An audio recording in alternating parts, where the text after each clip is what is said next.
Hey everybody, welcome to Mortgage Today for Wednesday, April 17th, 2024, and oh, what a day it was. UMBS were in the green for once this morning, up 23 basis points on the open. In a departure from recent norms, the overnight session was somewhat constructive for bonds.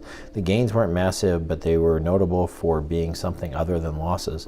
Volume and buying picked up around 8:45 a.m. Eastern Time despite the absence of economic releases or market-moving headlines. One could make a case of some spillover from European bonds and ECB comments, but the timing doesn't line up very well. All that having been said, we don't have an obvious fundamental motivation for a few basis points of the movement.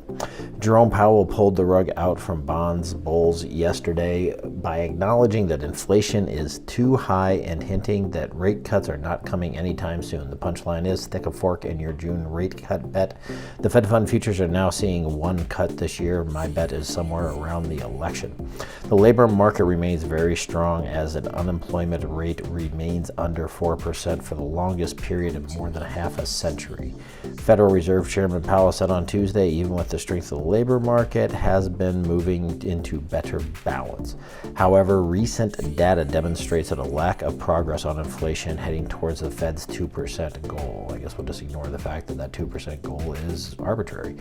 A couple of Fed speakers today, Meister and Bowman, came on and kind of reiterated that same message. Bonds enjoyed their best day in more than a month and a half on Wednesday, which can't help but beg the question of why.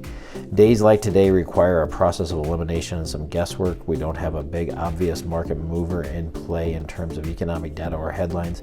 Moving down the list of usual suspects, anytime bonds have been as consistently weak as they've been recently, we can talk about dip buying, as in traders buying the dip in prices, as well as short covering, which is traders buying bonds to cover previous bets on higher rates.